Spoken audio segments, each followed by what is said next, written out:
போமா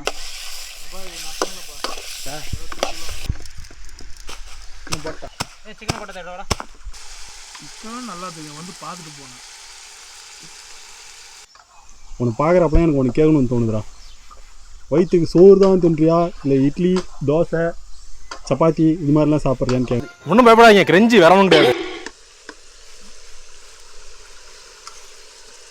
வெங்காயத்தை எல்லாம்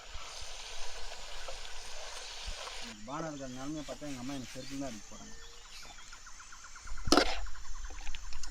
ஆக்சுவலி கறி வந்து 1/2 கிலோ தான் எடுத்துகிட்டு வரணும்.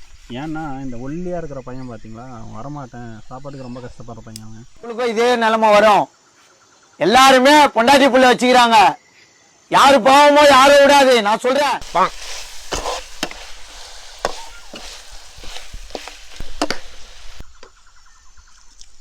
கண்டாக்குதா எங்கள் அம்மா நேரத்தில் திருப்பி சாப்பிட்றான்.